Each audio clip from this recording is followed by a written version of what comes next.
Good afternoon, everybody. How you doing? So today I'm just talking to you as Lorenzo Reed because I'm tackling the subject of Kevin Wesley. Now, for all of you who don't know who Kevin Wesley is, he is the pastor, the ex-pastor, as he claims himself to be, that walked away from Christianity because he said that all the characters an allegory, that none of them actually lived. And he talked about the Council of Nicaea for a split second.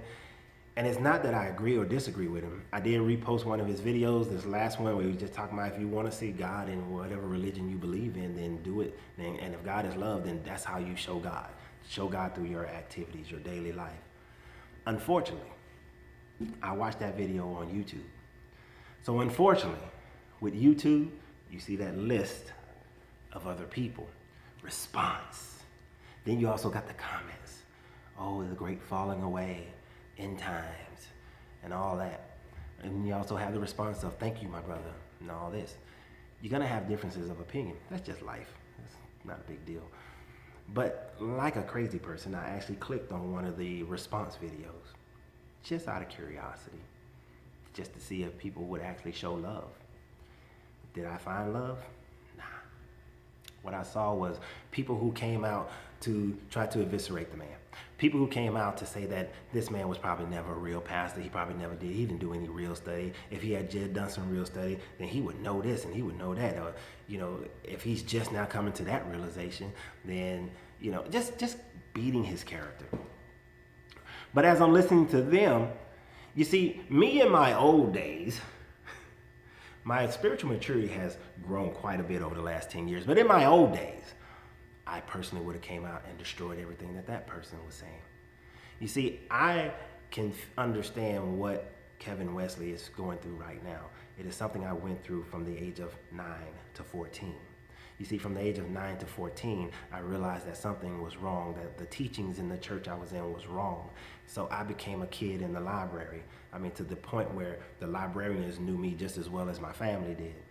So I understood and I read and I studied. This is before the internet, so you can imagine how many hours of study it takes just to really research something like the Council of Nicaea, to really research Emperor Constantine, who was a Flavian, and then to research the Flavian dynasty and how they came about, and to research Nero, and then Josephus, who became a Flavian, a Jewish turncoat, who became a Flavian when they won the Battle of Galilee, and to understand Titus, which two books of the Bible are named after, to really study Titus, and then to understand how the Herods had their play in it, and the Philo of Alexander had their play in it, to really dig deep into those references and that understanding at such a young age, and then to stand there alone at that time frame, to be called all kind of names, to be called the devil, to be called Satan, to be called having a reprobate mind and all of that, when all I did was say that what you're teaching is not actually what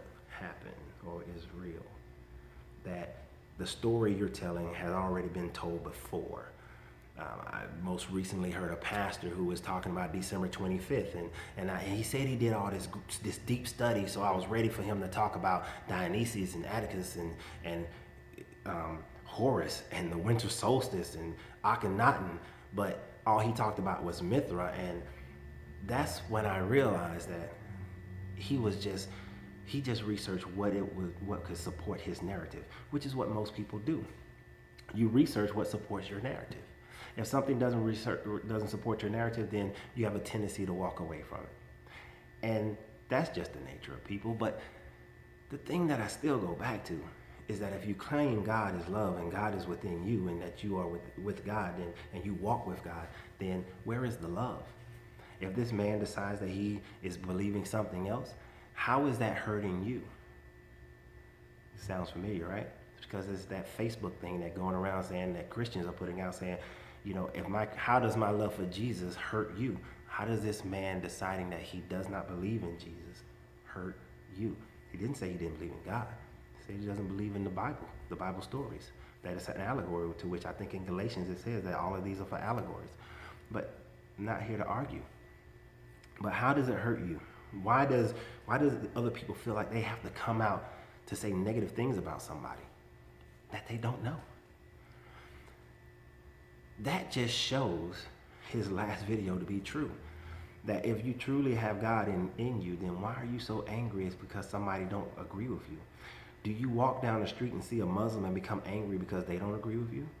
I tell you what, if you go to Israel, will you walk down the street and see every Jew and be mad at them because they don't agree with you either? Even though it's funny, I've seen many Christians reposting Netanyahu's comment about how hate can't bring, how hate and the Palestinians and all this kind of stuff, and how the Jews don't have hate towards the Palestinians.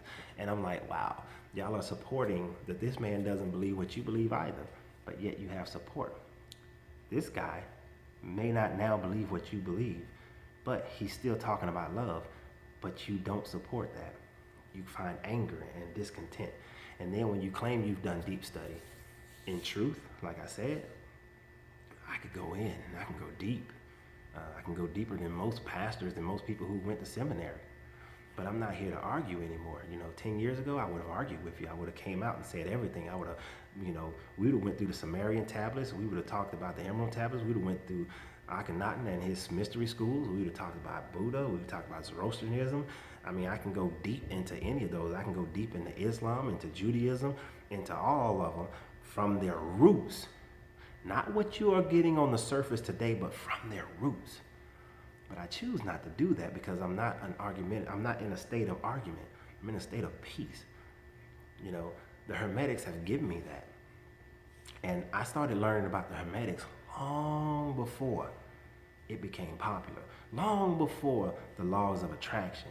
You see, because in my studies, I discovered Cosimo Medici way back when I was like 12, 13 years old.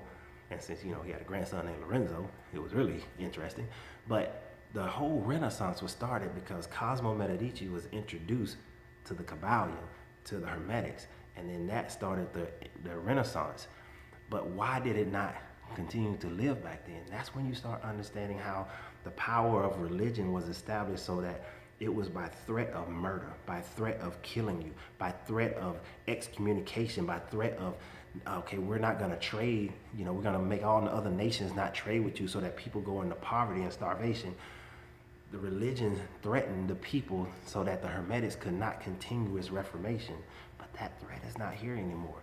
The only threat we have now is individual people who feel like they have the authority to hate you, to discredit you because you don't agree with what they believe in. But unfortunately, it makes you look like a hate monger yourself. It makes you look jealous yourself. Are you jealous because of the hits and the attention he's gotten? What is it about you? Go back and do some more of your research. And if you want to do a forum where we can talk, I'll accept that challenge.